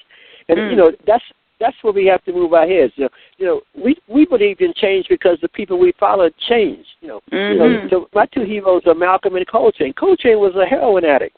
He's a heroin addict, right? He stopped doing heroin and made some of the most beautiful music in the world. He said, I did this. I can stop doing that and make something better than what I used to be. Malcolm comes out of jail. He doesn't say, I'm going back to the corner because now I know how to really be a pimp and a hustler. He said, no, I'm not that no more. I can make myself into something better than that. So you're looking at that saying, if he can go there and if he can hit that deep, that bottom, and kick back up without drowning, who am I to say I can't do it? Right? I've never been a heroin addict. I've never been in jail. So whatever problem I have is not as bad as that. So I have no right not to try to change myself, right? Because they hit as bottom as you could get, and they didn't down the bottom. They hit bottom and pushed up again, and we still revere them because they did that. They didn't start at the top, neither one of them. Right? That's the transformation that you have to be able to see in every human being. It doesn't matter how far down you are. It doesn't matter that we are being beaten up as a people. Don't wallow in that. Don't stay down there. Push off from the bottom and come on back up and make another one. Get a new birth. Live in a new world. Get your head back above water. And you can't do that if everybody's down in the water grabbing on each other saying, I got this, I got that, and why are you going first? We have to get ourselves back in that mindset, which is what we had. We are in this together. I don't care what island you're from. I don't care where your mom and daddy came from. I don't care whether you came from Nigeria. When you hit the streets of Boston and New York, you are me. You are me. I don't care what language you speak. If you're from Africa, you are me. We are together. Now, we may want to argue about it, but I'm arguing with you as a brother, not as an enemy. And we had to just stop all that crap. Well, you're not from my hood. We didn't make either one of the hoods we live in. White people made them. We own the hood we live in. It's like, I thought my jail cell is prettier than yours. No. We both have hoods that we don't control. Right? And as long as we argue about whose is better than whose, we're not going to get into it. That's what we want to get out of the Black Arts. It was a movement of people trying to get unified values, a belief in the love of black people, but in the complexity of black people. Not everybody black wasn't the same. That's why the thing is calling all black people. He didn't say calling some black people. He didn't say calling only black people that are like.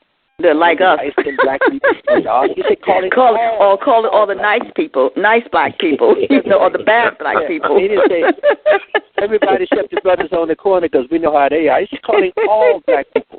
Right. And I was in the Revolutionary Action. I was talking was unite or perish. We didn't say unite with a little bit of people. We say unite everybody. And that's the way we have to look at each other that way and stop with this. Well, he not from my neighborhood, and I don't know, so-and-so think he cool because he came from this island or that island. And we don't own none of them places. None of them. And what this is trying to get that consciousness in your head. We are in this mess together, and if we unify ourselves and act in concert and pull the rest of the world with us, with our allies and friends who are also in a big mess, then we can make a better world. And there's no other better life to live than that. I don't know what other life you can have. If you live in a mansion, you're dying it, and it ain't yours no more. Mm. So what are you going to do with that? You can put that on your tombstone. I lived in the biggest mansion on my block. Right? It's meaningless. It's meaningless. Your neighbors don't know. Who used to live there? I don't know, Mr. So-and-so. What happened to him? Well, he died. What happened now with some people renting out to college students? That's not a legacy. That's meaningless. It's meaningless. You got 25 pair of shoes. Well, now they're in the 125 pair of shoes. Yeah, 25 is small though. But making the world better for the people that live here now that come after you. That's why we're here. That's why we're here. And there's a movement of people that had that as a goal. Right? Mm-hmm. There's a worthy thing to study, a worthy thing to emulate, right? A worthy thing to think that it's possible that this can be done. It is not impossible to do this because we tried it and we got something going and it moved it as far as it can go. We didn't win everything because nobody ever wins everything. Right. But you push the world as hard as you can for as long as you can to make it better while you're on it. That's right. Amen. And a woman. Y'all heard that. I want to go to the lines right quick. There's people that are patient away and they want to get in on a discussion. I'm really enjoying this, and a lot of people are enjoying this as well. Jim? Jim, you're going to answer the first question, okay? Okay. All right, good. Yeah, it's directed to you. I mean, everybody should chime in. There's so much here because this Black Arts movement really is very powerful. I think that everybody should get it. I mean, I'm reading it myself, and people need to know. I mean, people need to know that things came before, that there's a blueprint. You don't have to reinvent the wheel. I mean, stuff already been laid out by the ancestors.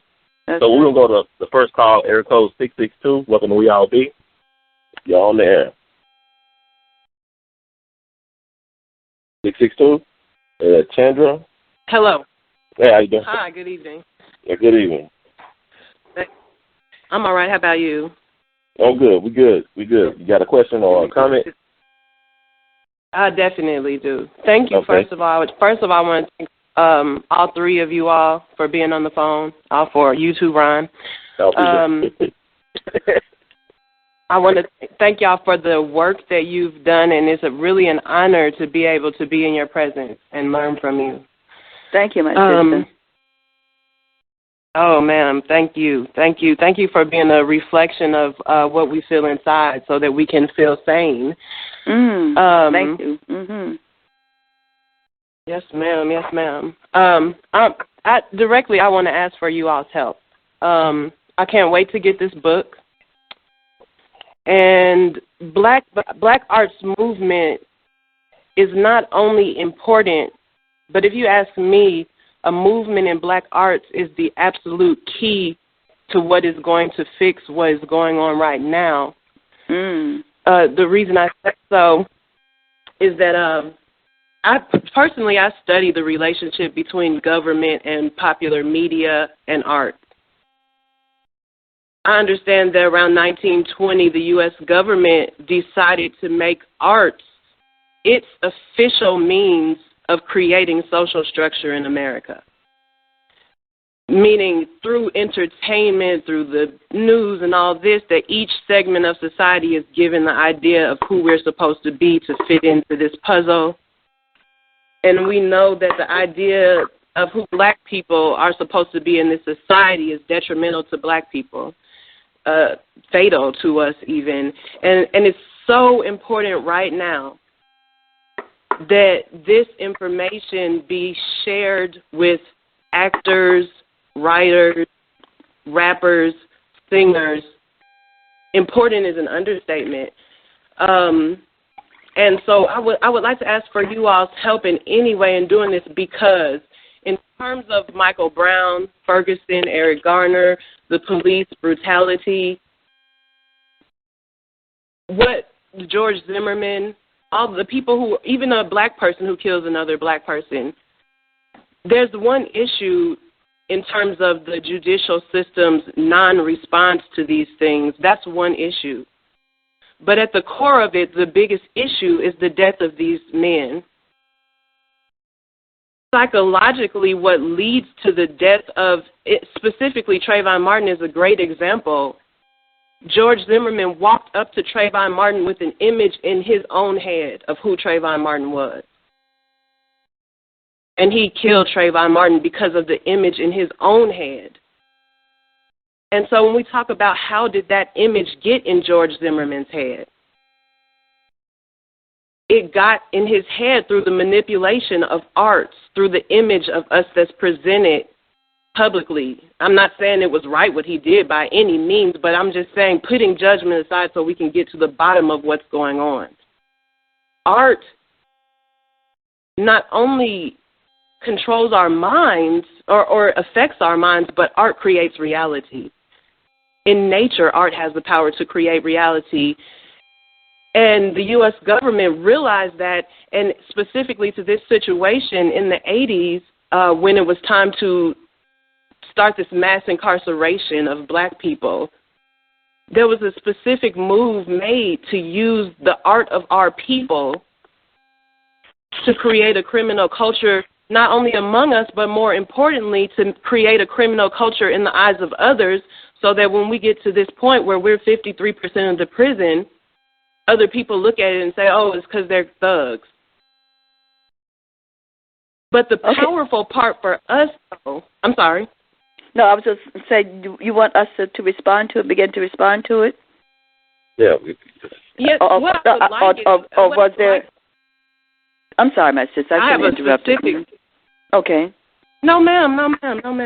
Specifically, what I'm interested in is how can we gather the masses of people and make it common knowledge the role that art plays. And when I say art, I'm talking about pop culture, entertainment, media, all of it, in creating this social structure so that people can't be so easily commandeered into creating images of us that lead to our death. And that's sort of the bottom line.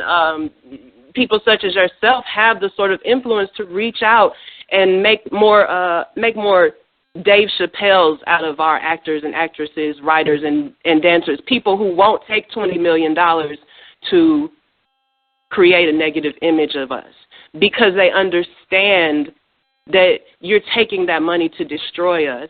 And so how do we get that information out to everybody, and then we don't have to kill each other. We can just create a new reality with our art. That's a good question. People, okay, Jim?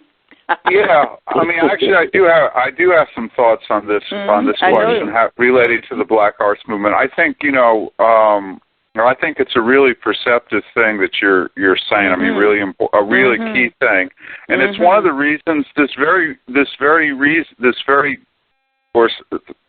things related to this is why the Black Arts Movement, and you could say Black Power, which are really kind of the same thing, put such an emphasis on culture. Culture wasn't, and art wasn't just the icing on the cake, but saying that, if you're going to fundamentally change the society, you got to fundamentally change the culture. It's not going to happen any other way. And I would say, I would go, I don't know if further is exactly the word, but I think, the other thing I would ask us to think about is how the culture, how art, how culture is manipulated in such a way as not only does it cause to the degree that we can get into George Zimmerman's head, say, or we can get into Darren Wilson's head, or what is his name, Pamplio, the guy who choked Eric Garner. Is it also allowed a story to be told, a version of, you could say, a kind of, really almost a kind of fiction to be told, which gave the kind of helped build the kind of political support that it made it possible not only for them to be killed, but for there to be no consequences for their deaths.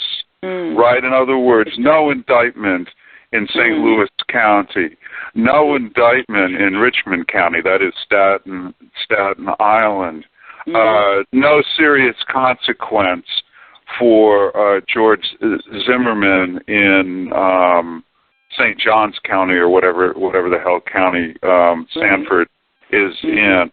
And that's because these people, a guy like, and you get it all the time, someone like Mike Brown, who, for as far as we can tell, he had no history of violence. He was apparently, despite his large size, where he could have been a bully, was adverse to violence, and he becomes transformed into a thug.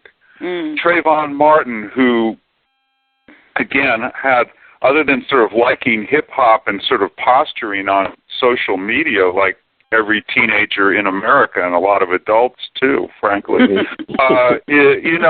suddenly becomes transformed into a thug. We see this happening again and again. So, I think that what the art can do, but then again, this is why you need a movement. What Black Arts was about, and was about a movement of art that, among other things, is about changing the story, putting out different stories out there, putting out different visions, pushing things another way, saying no, this is not who we are. This is not how things are. And I think this is, and the idea is, because people internalize this, if you don't, to some degree, if you don't deal with this, that Black people themselves, to one degree or another, get influenced by these visions. But also, you're not going to, beyond the society as a whole, you can't transform it if you deal with art. So I think the short form is, and we are already seeing it in different kinds of ways in the hip-hop generation as it interfaces with these new movements, and a lot of whom pay homage to people like Sister Sonia and other people of the Black, the great artists of the Black Arts generation, last poets and so forth, that that the main thing is you need a movement. Dave Chappelle is fine, or any number of people if they do something good. That's really great. But one person isn't going to change it. 12 people aren't going to change it. 112,000 people. Now you're talking about something. 1 million people. Then you're really talking about something. Anyway, that's my answer. I wanted to ask something about that and say something about what you said, if I may. It's so powerful. One, the question I'll leave with, and then I'll make a comment after that, is that how do we get a movement? How do we get let me be very specific. How do we make the role of art in creating reality and social structure common knowledge among the whole country, including all the celebrities, et cetera, because they're the ones who really need to understand the power of what they're doing when they take these stereotypical roles, et cetera. And then I wanted to say about what you said in terms of the non-indictments, that the most important systematic value of what happened with Mike Brown, Darren Wilson, Eric Garner, the value of these to our economy isn't exactly what you just said, is in that what it creates is a non-response when a Black man is killed. And the psychological effect of that is that when you look again over to the prison system, which is the current place of slavery is economic. When you fill up the prisons with, let's just say we filled up the prisons with Asian women in their 20s. Let's say we decided we got to fill these prisons up. Let's use Asian women in their 20s. At some point, a couple years into that, somebody would say, why are 50% of the prisoners Asian women in their 20s? But when you do it with black men, people don't ask that question because of public cases like this. If Trayvon Martin's case hadn't gotten to nationwide media coverage, George Zimmerman would have been more likely to be prosecuted. Any case that gets to nationwide coverage, when you then look at it in the context of the role of media in our economy, you know that person is going to be acquitted because the investment is in reinforcing an idea that black men are criminal so that we can continue this private prison form of slavery with the convenient people who we've been enslaving for all this time. So I know that the value of these cases is in the case itself as a form of art presented to the nation. Here's a painting that shows you that black men are criminal. How does it show you somebody killed one? No, he's not guilty. He was righteous in doing this. But I think you're going. Let me interrupt you. You're going for the distraction thing. The economic value of prison labor is a minuscule part of the American economy. The demonization of black men is part of white people that have power. Having people look somewhere else than at the source of the problems that white people have. Right? Poor white people ain't mad at rich white people. They mad at black people. Right? If I was a rich white person, I would spend a lot of time convincing poor white people that black people are their enemy, and they've done a very good job at that. So, in fact, the 1% gallops all around, and poor white people vote for the Republican Party. That's the issue. The issue is how do you have a society where, in fact, you need to have demons? It only matters if, in fact, somebody's getting exploited, somebody, is suffering some form of inequality. But if they figured out why, they might try to act against it. So if you want to stay in power, you throw out, in the old days, you just have throw people to the lions, and people would come out there and watch gladiators. Now what you have almost as a form of digression and entertainment is, in fact, poor people in this country beating up on each other, fighting each other, arguing with each other, getting in all kinds of mess, while rich people go on about their business, right? And if we think that the problem is that because poor people on the bottom have some kind of problem, then we're never going to see. The problem is, why is it necessary to demonize black men? There's no particular advantage immediately to demonizing black men other than it keeps everybody confused. So now if you turn on your TV set, you have poor white men, policemen who don't make no whole lot of money, in a big fight with black men who make less money than they make. Meanwhile, the people that actually run New York City, they ain't on TV. They don't even live in New York City. And they all about their business said, we won this one. They still fighting down there. What you have to look at, why do you have a society that needs demons? Why do you need to demonize anybody? What is the advantage of demonizing anybody? And if you address that problem, deal with that problem. I did a DVD on how racism hurts white people. White Americans vote against their interests because they think that at minimum they're better than black people, right? And it's to the advantage of the society to have some black people that they can be better than, right? Even if it's not true, And so you get a person like Obama, it throws the whole thing off because he's obviously smarter than most people, white or black. And so white people don't know how to deal with that, so you just call them names. They really can't deal with a person that doesn't fit their notion of what black people are supposed to be like. So they just, he's not really black, he's not an American, just crazy stuff. He throws people off. He doesn't fit the stereotype. People always said that years ago. Smart white people get white people confused. The reality is, why do you spend all this money on police, right, rather than build better schools for everybody? Clearly, if you look at the level of policing in this country, whether it's in Ferguson or Long Island, these are not well-educated policemen. They went to schools that were crap. The black people went to worse schools doesn't make white schools that much better, right? So you have an uneducated police department, no training, no this, no that, right? They come, if they're veterans from the Iraqi war, the military, they can't get a job, right? Why can't they have job training so they can get a better job so they don't have to be policemen? Why can't the black men, have better schools and get jobs so that they're not on the corner trying to make money in the illegal economy because they can't get a job that pays in the regular economy? It's because, in fact, that kind of work is gone.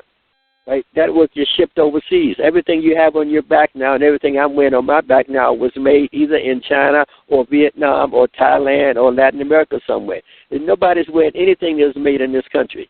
That work is shipped off somewhere else, and we're left here with the consequences of that. You know, and so don't get distracted by the sideshow, which is y'all fight over here, while the country gallops on its way, sucking up everybody's money, sucking up all the power, you know, and the 1% is still the 1%. There's nobody mad at them. There's nobody mad at the 1%. And my dear Nobody's sister, going to blame, you know, people that live, you know, out in the Hamptons for what's happening in New York City, even though they have more control over New York City than we do, or that black people do, or that the police department does. You know, we got to focus and you can come at it from an artistic thing if you want, but you got to say, okay, who pays for this stuff? Why do they have it? Why do you have TV stations that pump garbage? TV stations could pump Masterpiece Theater, like in the old days. The old ruling class gave you Masterpiece Theater. Rockefeller gives you ice skating in Rockefeller Center. You don't have to pump garbage to the masses of people in this country if you don't want to, right? But people choose to give you garbage because they want you confused, because the inequality is so great that if you stop and think about it, a lot of people will get mad. So they'd rather white people get mad with poor black people, poor white people get mad with rich black people, and so forth. So that nobody sees, in fact, that the whole society is based on exploitation of everybody. Right? You know, and until you can work your way toward that, you know, like, why do we need scapegoats? Why does race matter? Who cares what color somebody is? That's meaningless. So why does it have meaning? Right? Whose interest is served by that meaning? That's where you have to get the argument. Otherwise, we'll be on the bottom with black people shooting at policemen and policemen shooting back. It had nothing to do with how New York City runs. Absolutely nothing. It doesn't affect Wall Street one bit. The stock market is not going to blip tomorrow morning. You know, stocks are not going to fall or rise because a black person shot a policeman or a policeman shot back. It's irrelevant to the functioning of the economy of this country. You know? Well, I don't think that. I think the example you gave is not necessarily looking at the wrong thing, rather than looking at, like, how come you have to have inequality? How come race makes difference? How come women do get paid less than men even if they can do the same work? Why do you keep that built in when it's economically has no particular function at the job level, you know, but only has a function to keep white men feeling better about themselves? That's where we got to get our heads at. You know, otherwise, we're going to be running around in a circle, you know, fighting people that if we beat them, they don't have any power to give us anything. Can I just say something? If black people took over every police department in the country, what would they have? Can I say something? What would be different? Go ahead. One of the things, my dear sister, that you jobs. One of the things that better housing. Would our neighborhoods be better off? You know, we'd have more peace, but we will be settled down at peace and inequality. You know, right. And that's where we got to kind of, you know, push past. Push past what we see in front of us. To push past why things are like this. Right. And one of the things, just kind of like a PS, a postscript, is that, you know, a lot of this is in the book, my dear sister, okay? I'm not being, okay, you know, and it'd be interesting, you know, what you look forward, or it's online. You can get it also online. But, you know, the great Carlos Fuentes said something that I always sometimes repeat to myself. He said, we only hurt others. We only hurt and kill. I put in kill. We only hurt, kill others when we're incapable of imagining them. Cruelty and killing is caused by a failure of the imagination. That is the inability to assign the same feelings and values to another person that you harbor in yourself. That is what these writers have done. You know, what they're doing, they're humanizing people. You know what I'm saying? To make them understand. And that's what we must continue to do, you know, through our writings, through our plays, through our short stories and our novels, through our music, you know, and our art. And if we at some time can get some good programs on the Idiot Box, that is the television, right? That at some point, because we know that language preserves what is most important in the world. You know, and we learn that in the BAM, in the Black Arts Movement, and the Black Arts Repertory Theater. We learned the importance of this thing called language. And my dear sister, if you just go and delve in some of the parts of it, some of the answers in quotes, I put answers in quotes, will be there. But also, you are raising some questions that we all must begin to talk about how art can malform. Not just inform, but malform also a culture, a people, a country, and it's done quite often on purpose. Thank you so much for your comment and your question, my dear sister. Okay, thank you for that. We appreciate it. And we're going to take one more question, so we're getting down to crunch time here. So, question, and we'll let the people respond, and then I got one more thing to ask after the question and response. Sister, I think Sabrina Green, how you doing?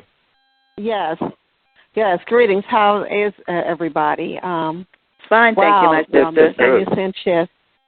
Thank you. I haven't heard your voice since being up in Philadelphia with my sisters, Pam and Ramona, Africa. So it's been a moment. Right. Uh-huh. Yes, on the move. On the move. Free the land. I love the fact that free the land. I love the fact that you brought up about with Marvin Gaye. Matter of fact, I'm involved in what's called the Marvin Gaye Stamp Initiative. And the reason for what you just said earlier, that being the music that he made, we've still got the issues in place. And matter of fact, in August, there's going to be a big event in August of people coming. I've been told the number's going to be at least 10,000 coming to town and addressing issues. Where? It'll be in D.C., Washington, D.C. Let us know so we could come down too. When is that? Yeah. Okay. Yes, I will let you know. Okay. Important here. We keep going round and round in circles with police brutality. We know with our brother Fred Hampton Jr., he's extremely busy in California because there have been numerous cases with our Latino brothers and sisters in different cities in California with the police brutality before Michael Brown, Eric Garner. And I'd like to say this. Yes, the arts is important for the movement, but we, the people, we've got to demand something more. Why can't we demand, and this is something that's been said over the years, that we demand that the police cannot investigate, because if you have them investigate, we get what we get in these results here. So, and of course, we know that Obama said he was going to put a task force in place. Demand more than that. He needs to put another entity separate of the United Department of Justice to investigate. We almost had that with the person that was supposed to be with the Civil Rights Depot. I can't remember his last name, but he was supposedly, but the police came out on a heavy attack against him. So they were supposed to choose another person for civil rights. And so we've got to do this, because otherwise we get more and more and more. The 12-year-old, the pregnant sister that lost an eye, and that, hasn't gotten as much visibility as possible. But we know that police brutality is an arbitrary execution, and it affects not only just the black community, the homeless community, those oppressed, even rich people, and I like the fact that Samuel Jackson had everybody doing the song "We Can't Breathe." One of the people that took to do a song and call and join other artists to do it was Eddie Levert. Oh, right, and, right. It was significant because he himself was a victim of police brutality. And so we've got to make it with the arts, but more importantly, we've got to demand of Obama and the rest of them and Congress, no matter where you are, that you put another entity in place besides the Department of Justice to investigate. If he's coming up with this task force and he's already in question about who he's put on that task force, then we've got to demand that. Well, they didn't call us yet, but we're waiting. Yeah, thank you. Yeah. We're waiting for the call. Right. All right. Oh, okay. And thank you, my dear sister. We got to demand it. Oh, yes. And how? Yes. Okay. Thank you. And I will be in touch with you about the stamp initiative. Thank you again so much. Thank you so very much. Thank you, Sister Sabrina. And also, I want to ask you all, I mean, you don't have to answer it, whatever. I think it's very important when we talk about Black Art Movement, the Black Arts Movement. And you talking about, Sister Sanchez, how some of our older leaders are disrespected or are being destroyed for whatever reason. I just want to get your take, you all's take about the situation with Bill Cosby, who we all know.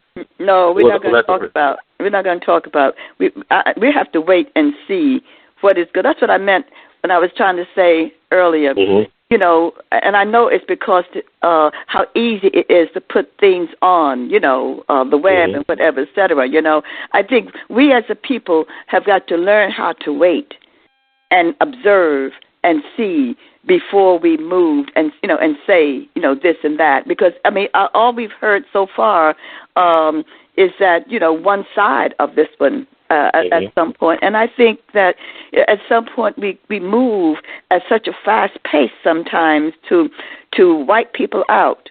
You know what I'm saying? And I don't know. I you know, the older I get, the more I realize that when we were younger, you know, you would jump up and say something very fast, right?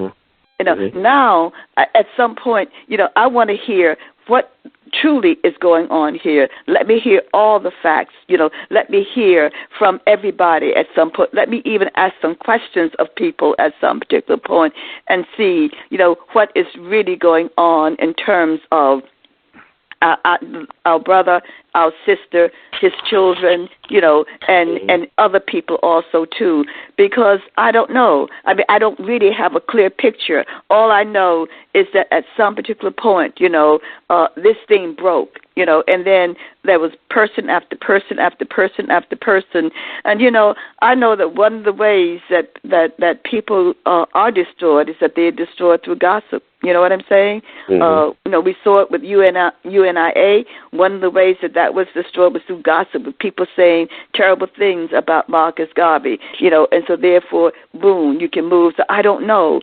You know, what I'm hoping at some particular point is that we get facts on this one, you know, that we get information on this, that we begin to move, you know, in a different kind of way. And all I can hope is that, you know, I'm just hoping at some point that, you know, this is not all that it seems to be at this particular point. So that's all I'm saying. You know, I need to be very careful right now about throwing out quick words about people. I mean, I don't, not just him, about anyone, anybody who comes up and someone begins to talk, you know, I say to my students, we're not gossiping about that person. We're not going to talk about this until we get facts and more facts, okay? Because, you know, I don't believe at some point that we have a right to participate, you know, in the destruction of anyone, you know, period, until the facts are very clear. And that's just, you know, my opinion on this at this particular point. You know, I think that we need very much to be very careful, and I do this with, I don't care what color you are, you know, at some particular point, we need to really watch and see why this is being played out the way it's being played out at this particular point. I hope that makes some sense. It makes a lot of sense. I don't have a problem with that. Anybody else like to chime in, or they just cool? You know, I feel very similar to the way Sonia feels. I'm a great believer in due process, and by due process I mean an honest process. You know, because I simply, you know, all I know is basically what I read on the newspaper or mostly on the internet, and I don't have any idea of how reliable any of that is. You know, we have to look. You have a movement of black people moving in a direction, trying to make some change, and all of a sudden, the whole society is concerned about the sex lives of people. This country doesn't love women that much, that they care about them that much. So why then is it you switch from Ferguson in New York to talking about Bill Cosby and some women from 40 years ago, as if the society cares about the abuse of women? The fact is they don't. You know. And all of a sudden now the networks, in fact, don't have any women on there that make any sense. So, you know, who are basically people that are on there because they look a certain way, are now championing, and, you know, it's, you know, I mean, again, it's kind of like a distraction. I think, you know, if it's an issue, then you deal with that as an issue. You don't say, well, I'm not going to deal with Ferguson and police brutality because somebody said Bill Cosby did something to some women 40 years ago. I mean, if that's not a distraction, I don't know what it is. You know, and it's not to say, because I don't know. Like, I don't know what's happening, and thus far what people have said doesn't make a lot of sense. But the way the media has substituted this for a discussion of the brutality against black men is just another way to say, no, they really are animals. You said, no, you think that they don't deserve to be shot? Well, look, here's one of your best. Let's go after him. And now you say, like, what do we think about Bill Cosby? Which is to say, is he really a maniac black man like all the rest of these people, right, who deserve to be shot? So it muddles up a discussion. It's at a time, that you're trying to get a clear picture about the way, race works in this country. And here you come, well, y'all ain't all that. Look at this. Cause this is the kind of stuff that people sit holding a folder for like 40 years. Like this, these people weren't discovered like yesterday. It's like somebody says, okay, what do we have that we can use to stir up some mess? They say, well, let me get out the folder and dig up some stuff on. Well, we got this Cosby stuff. Let's try that, see how it works. It's like way over the top. Way over the top, given the importance of the way race relations is being discussed right now. And I don't have enough faith in the media to think they want to have an honest discussion about race and power or anything else. So what sells is sex. And what sells the most in sex is black men and white women. Right? I mean, this has been true ever since birth of a nation. It's been true with, do you want your daughter to marry a Negro? And now we're saying, oh, my God, Bill Cosby been raping white women. Like, I heard this before. Like, we've heard that black men were killed because of this kind of stuff. Right? This is justification for lynching with black men and white women. Right? And so it's not a surprise that when you have a movement of black people on the move, that all of a sudden the issue is now back on, they really do want your daughters. It's like, time out on that. Like Sonia said, put this one on pause. Yeah, right? Put it on pause. Oh, yes. Put it on. Okay, what is this? What is this? And I think that we need to look at... We need to look at everything that comes. You have an audience, my dear brother. So when something like this comes up and people call and they want to start a conversation, you have power to say, look, let us examine this. Let us not just have a quick discussion of yeah, no, yes, no, whatever. But why? Let us examine why is this occurring now? What is happening in America now? What is happening racially, sexually? Right, economically, and how all of a sudden does this man or this woman fit into this? Let's analyze this as opposed to responding emotionally, responding from the gut, as opposed to responding from the heart and the head, the intellect, okay? And that's the role we must play with people. No quick answers here, no quick responses here, no quick asides here, no sly remarks here, okay? But like, whoa, how did this happen? What date did this happen? What is happening in America that all of a sudden this should happen? And I think those are some of the questions we began to look at before we began to really examine what is happening here, with men and women in America, people that they consider important or leaders, okay? Yeah, also, I want to go ahead. I'm sorry. Go ahead. I'm just saying, there is a situation with the abuse of women by people in power. Why is the example we're dealing with a black man? That's a good question. There's photos on like 1 million people you can pop up and say, oh, here's the record on so-and-so, Woody Allen or somebody. Why don't you have a panel of Woody Allen's, transgressions that people think, well, that's just Woody Allen. Well, whatever. We don't even know about that.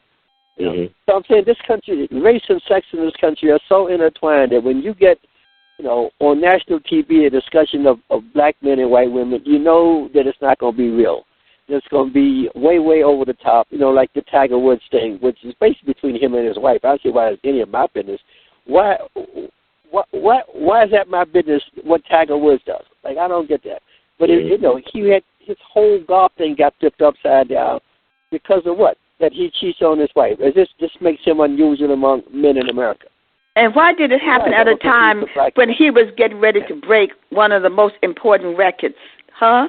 That's right. All of a sudden, it occurred at a time that all you heard from the commentators that, oh, Tiger's going to break this record. He's going to break that record. Now they're looking at him and laughing because he's not doing anything on the golf course. I'm just merely saying, at some particular point, we have to look at this with less emotion and more, intellect and heart. Okay, what is happening to these men at this particular time in this place called America? At a time when people praise everybody. So whenever someone brings something to me that someone did something, I say, "Oh, I'm going to go talk to them about that." You can't gossip with me. I'm going to call them up. I'm going to go to their house, knock on their door, and say, "Is this true?" Blah blah blah blah blah. And if it is true, how can I help you? Yeah. Yes, ma'am. I agree with it. Great point. But what about, I'm going to ask you this situation, I'll let it go. The situation with Cuba, the normalizing the relations with Cuba and the U.S., and folks raise an immediate concern about the fate of Shada Shakur. Do y'all have any thoughts about that in particular? The fear, I think the fear is that she'll be part of some extradition treaty that they'll set up. I think that's what the fear is. So what does that mean? What do we do then as a people? We need to. The point is, if they in fact normalize relations, then Cuba will have an extradition treaty. That means that the U.S. can then ask for them to send back people who have been charged with a crime. So what we have to do at this point is to say, no, there's statute of limitations on some of this. Exactly. Exactly. But that should not be a part of any deal. But that's what I was going to say. That was the rhetorical question. What do we do? Well, there is a campaign for pardoning her. Okay. Yikes, you're right. But whatever it takes, I guess, is what I would say. Whatever works as far as pardon. Whatever deals. Definitely not back to New Jersey. That's right. That's right. She should not be a chip in any kind of normalization process. I don't think you can pardon her because of the whole thing with the police and all. But I think we need to write her alone. Write the Justice Department and Obama and say she is to be a part of none of that. But we also need to write the powers that be in Cuba also to it and remind them, that Fidel had given her, this place there in Cuba, and that should continue. And we, so we should go through some organizations, right? And we should go and make sure that gets done. And we need to probably do it within the next couple of months. I just want to say, I think we should write to the Cuban government. But she should not be a pawn in any kind of normalization. Exactly. I'm very serious about this, right? Yeah. But also an official letter to this government, also too. You write to the secretary, you write to the president, and the secretary of state. Exactly. We understand you're going to normalize, and that's good. We're not doing this over this woman's body. This woman's body is not a chip. No, if you got spies in jail, y'all can trade them, but she's not that. She is not that. That's right. Yeah. That's true. She's in exile because of political persecution, and that right should not be violated. That's a whole different ballgame. She's not a spy for the CIA. She's not a spy for the Cuban government. She's not to be traded with those kind of people. But she's been there for. Okay. And it seems to me if you got actual spies who got pardoned or got let go, I mean, which happened. People who were unquestionably for real betrayed their countries, and then somehow they're cool. Then how is it that she's beyond redemption? Well, I don't know if she needs to be redeemed, but beyond any I meant it poetically. I didn't mean it the literal way. Yeah. I'm very literal. Well, I want to thank you all. I know it ran on overtime. I just want to thank everybody for spending time. You're going to send us a copy of the tape, right? Yes, ma'am. It's funny. I went to the website for the book, UMass Printing Press, and the tape that I cover you all at A.L.L, they are using that to promote the book now. So I'm glad I was able to record that for you all. So there's a link on the website. Good. Thank you so much. I think it's so important. It's so important to document our history, because what I'm getting from this is that we got to control our story. You can't be the marginalized character in our own narrative. Like Ralph Ellison said so many years ago on the man, we got to be telling our story. I'm just thankful that y'all put together this book of love. And we have to control the stories that they give out. Also, we got to throw them back at them and say, okay, we're going to research that and see if that's the real story, okay? We cannot follow. This is not the time for us to accept everything that's coming at us at this particular point. Well, it has been a joy being with you, my dear brother. Yes, yes. I appreciate y'all. Thank you. Yeah, we took up 2 hours. I thought we were I know. Brother Jim, Brother John, it was so good talking to y'all, on as always. As always. And so I'm waiting for my presents, okay? So okay. What town is the radio station in? We're in Memphis, Tennessee, but we broadcast online and worldwide, so we get callers from Baltimore, Mississippi, L.A., Detroit. We got people listening, y'all, from Houston and New York. We were in Memphis. We could have walked on over to the... What's the numbers of your station is what I was asking. Well, it's online. I can send y'all. I got y'all email. I can send y'all email and a link to the show. Yeah. I'll definitely do that. I think it's so important. Okay. You had Levi Frazier on your show? I couldn't hear. Say it again, Brother Jim. Have you had Levi Frazier on your show? I know Levi Frazier. He's in Memphis, right? Memphian Levi Frazier. Yeah, that's what I was going to say. You know Levi?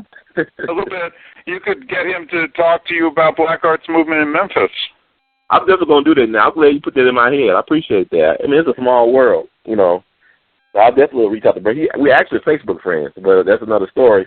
But I just want to thank you all for taking the time to spend this, share this knowledge and this gift of SOS. Calling out Black people. You get on Amazon.com, or you go to UMass Print and Press online. You can order it as well. And I got my book. It's like right next to my Bible. So buy a couple for the holidays and give them to other people who should be reading it. Also, okay. Definitely.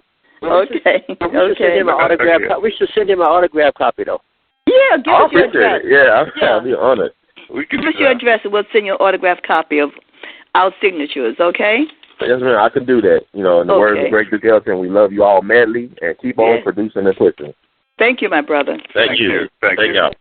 Happy holidays. Happy holidays. Happy holidays. Okay.